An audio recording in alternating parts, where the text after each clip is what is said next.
TechCrunch.com. I'm sorry. Yeah. TechCrunch.com. So it says Nielsen will use Gracenote's smart TV data for ad targeting. So what this article has to do with is that essentially the Nielsen is beginning to track smart TV data to help with ad targeting. And this is related to another article. I just want to briefly mention that one, but the other article here, because it ties into this one here,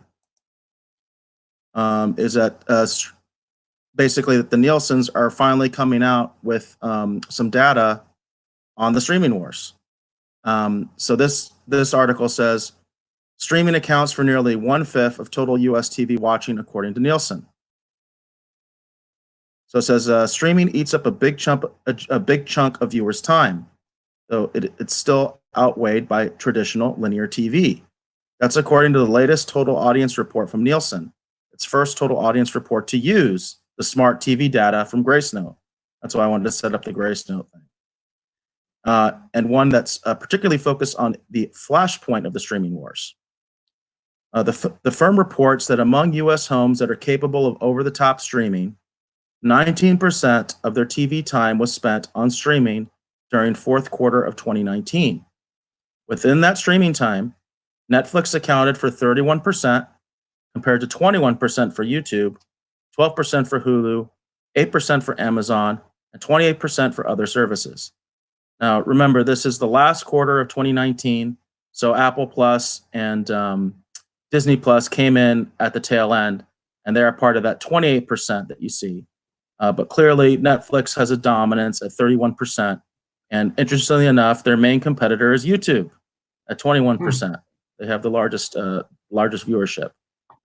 It says the Gracenote data also allows Nielsen to analyze the full universe of content available to U.S. viewers. Yes, there's a lot of content out there. The firm concludes that through December 2019, viewers had access to 646,152 unique program titles. Think about that. I mean, wow. That's almost 700,000 unique program titles. That's up 10% from 2018. And among those titles, 9% were available exclusively on subscription video on-demand services like Netflix.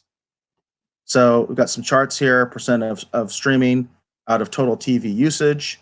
So there's now, again, this is TV. Remember, Nielsen tracks TV, and these are smart TVs. So I should put that caveat on here. So we're talking about data they're getting from this new system they're using to track smart TVs.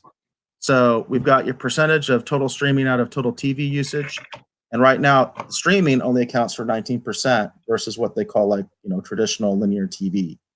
And then when you got the video streaming distribution percent by brand, Netflix is out ahead at 31%. Their nearest competitor is YouTube at 21%.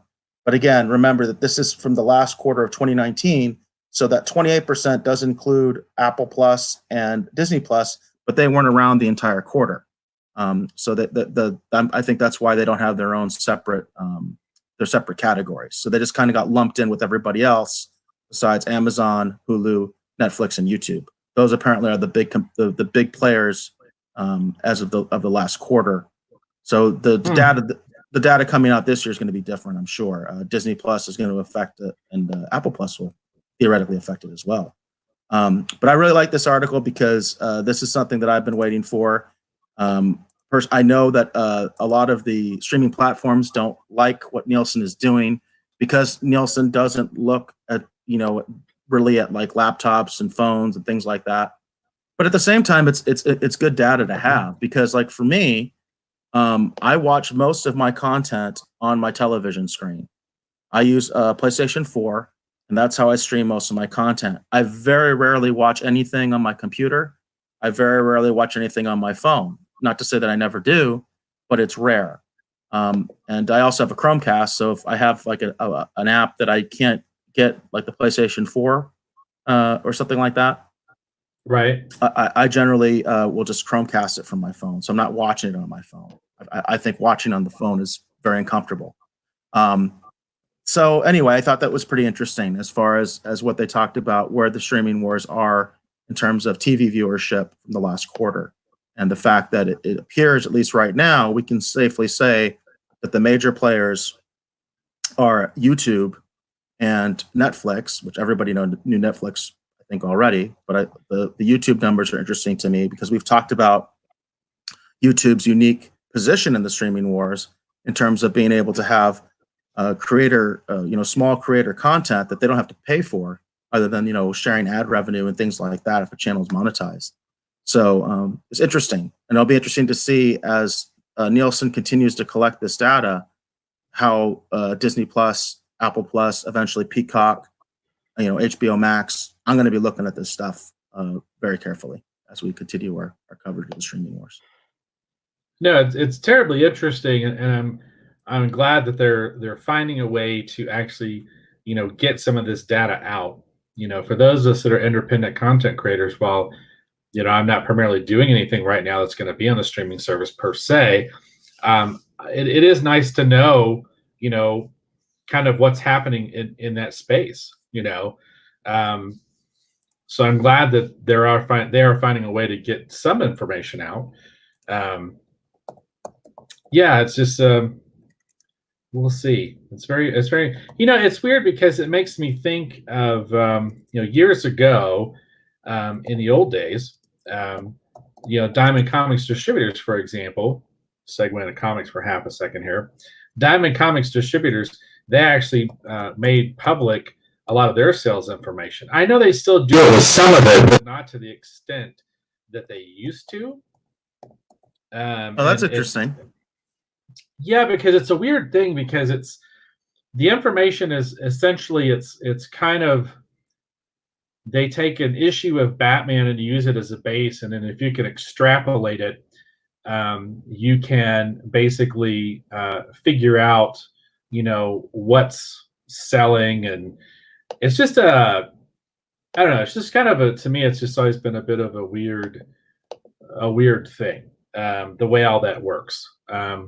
But years ago, they used to just release all the data. It was just all available.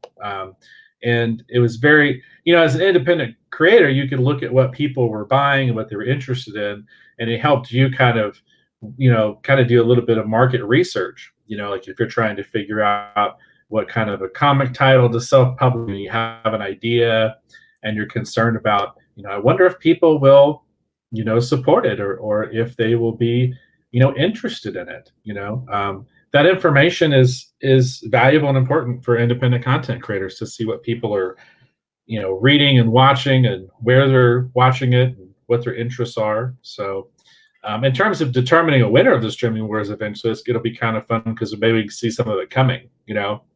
Exactly. That's what I'm hoping for. So yeah, I'm all about transparency. So, which the studios are not. Just remember that the studios are not about transparency at all. They're about spin. So you always have to take what they say with a grain of salt. Definitely.